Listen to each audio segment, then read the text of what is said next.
আসসালামু আলাইকুম প্রিয় এইচএসসি শিক্ষার্থীবৃন্দ, তোমাদের জন্য ক্লোজ টেস্ট উইথ ক্লোজের ধারাবাহিক বোর্ড কোয়েশ্চেন সলিউশন ক্লাসে স্বাগত জানাচ্ছি। আজকে আমরা মূলত যশোর বোর্ডে 2024 সালের প্রশ্নটি সমাধান করব। দেখো, এই ধরনের প্রশ্ন সমাধানের ক্ষেত্রে আমি সবসময় তোমাদেরকে বলে থাকি, প্রথমে তোমাকে এই অপশন যা দেওয়া আছে তা একবার পড়ে নেওয়া এবং কি বিষয়ে কথা হচ্ছে এটা একটু বোঝার চেষ্টা করা।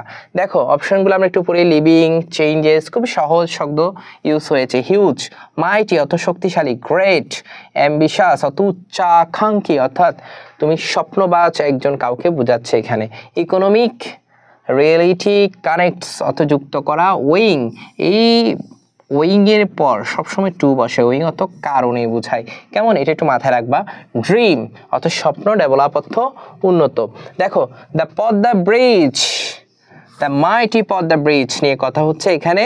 দেখো, the Padma bridge is no longer a dream now, Padma সেতুটি এখন আমাদের জন্য কোনো স্বপ্ন না, ঠিক আছে। Now, it is now a dash, it is now a dash, বর্তমানে এটা কি স্বপ্ন না হলে এটা বর্তমানে কি, এটা বর্তমানে রিয়েলিটি, এটা বর্তমানে কি রিয়েলিটি। একদম সহজেই আমরা আনসারটা করতে পারলাম। দেখো, দিস মাল্টিপারপাস ব্রিজ, মাল্টিপারপাস মানে বহুমুখী, বহুমুখী সেতু বলা হয় আর কি, ঠিক আছে।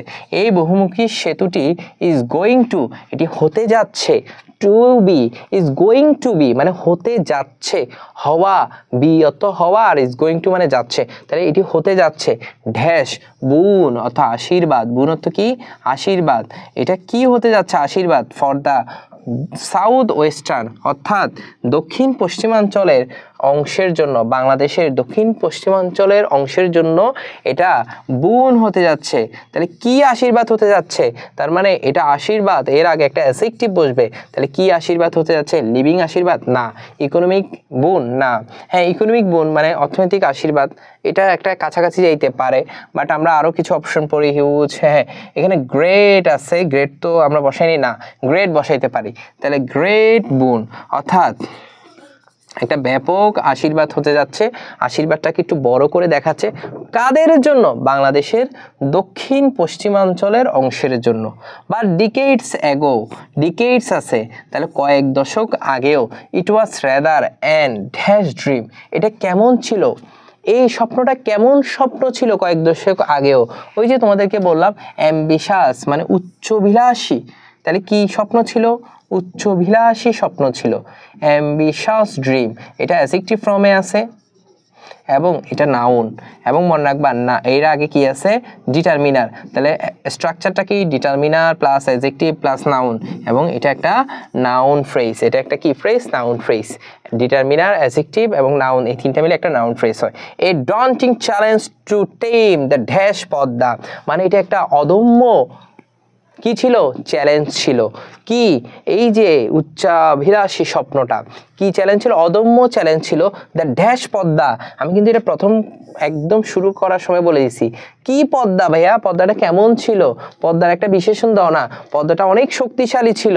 তাহলে আমি বলতে পারি না এখানে মাইটি পদ্মা, দ্য মাইটি পদ্মা। আমরা যেমন ক্রিকেট খেলায় কাকে শক্তিশালী মাইটি বলে থাকি, কোন দেশকে, তোমরা হয়তো অনেকে ভারতকে বলবে, ভারত কিন্তু মাইটি না ক্রিকেটে, ক্রিকেটে মাইটি হলো অস্ট্রেলিয়া, আমরা অস্ট্রেলিয়াকে বলে থাকি মাইটি অস্ট্রেলিয়া, ঠিক আছে ক্রিকেট টিম। যাই হোক, আমরা পরবর্তীতে চলে যাই, পরবর্তী প্যারাতে চলে যাই। দেখো কি বলেছে এখানে, crossing the river has always been strenuous অর্থ কঠোর বা কঠিন, মানে এই নদীটি পার হওয়া নিঃসন্দেহে কঠিন। অ্যান্ড সামটাইমস মাঝে মাঝে ডেঞ্জারাস, মাঝে মাঝে কি dangerous. To unreliable and limited ferry connection and long wait for crowded boats and long wait for crowded কি boats, মাঝে মাঝে এটা কি হয় অনেক বেশি ডেঞ্জারাস মানে কঠোর হয়ে যায় এই নদীটা পার হওয়া, ডেঞ্জারাস কঠিন এবং বিপজ্জনক হয়।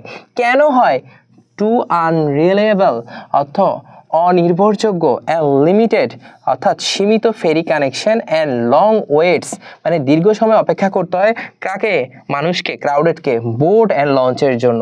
তাহলে এইসব কারণে এটা অনেক সময় কি হয়ে যায়, কঠিন এবং বিপজ্জনক। তাহলে এইসব কারণে, এই কারণ অর্থ বোঝাতে আমি একটু আগেও তোমাদেরকে বলেছি ওয়িং টু বসে, কি বসে, ওয়িং টু বসে, তাহলে ওয়িং টু অর্থ কি কারণে, তাহলে owing to unreliable and limited ferry connection and long waits for crowded boats and launches.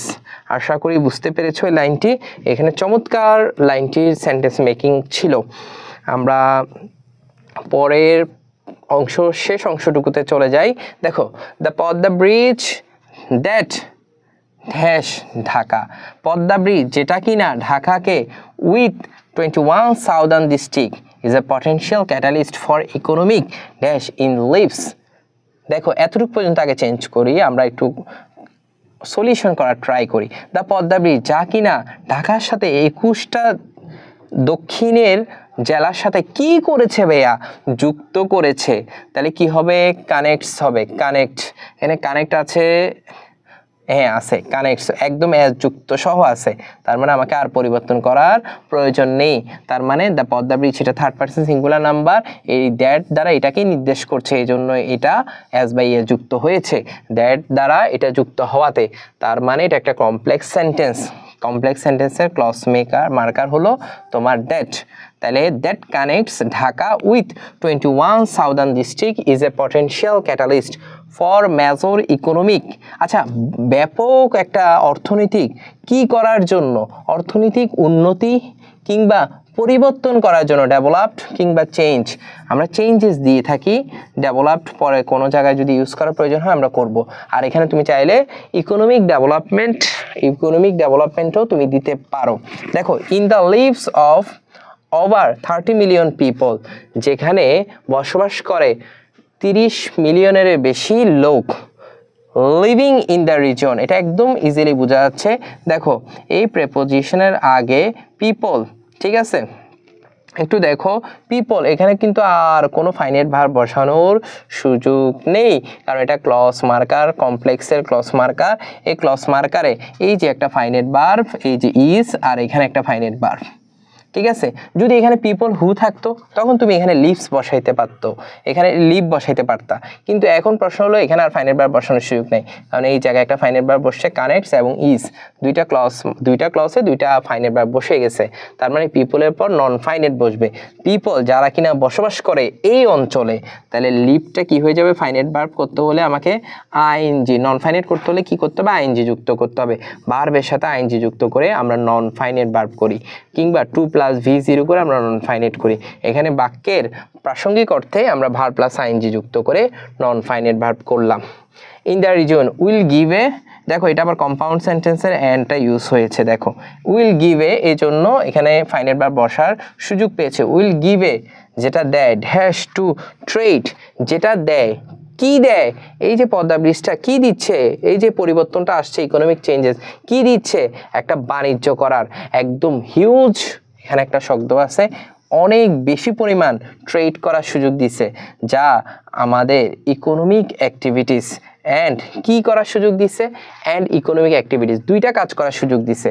একটা হলো হিউজ টু ট্রেড অর্থাৎ অনেক বেশি বাণিজ্য করার, এবং ইকোনমিক একটা অ্যাডজেক্টিভ বসছে, ইকোনমিক অ্যাক্টিভিটিস অর্থাৎ অর্থনৈতিক কর্মকাণ্ড পরিচালনার জন্য সুযোগ করে দিয়েছে এই পদ্মা সেতুটা।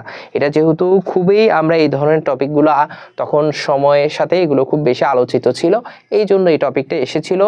আশা করি সামনেও আরও ভালো ভালো প্রশ্ন আসবে, তোমরা সাম্প্রতিক কিছু বিষয় পড়তে পারো, তোমাদের জন্য একটা সাজেশন থাকবে ভাইয়ের পক্ষ থেকে।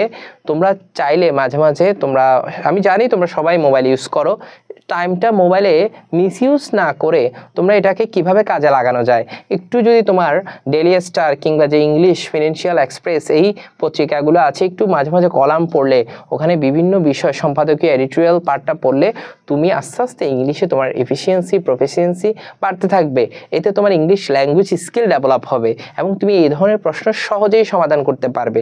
আশা করি সবাই ভালো থাকবে, সুস্থ থাকবে। পরবর্তী ভিডিও দেখার জন্য আমন্ত্রণ রইল। আসসালামু আলাইকুম।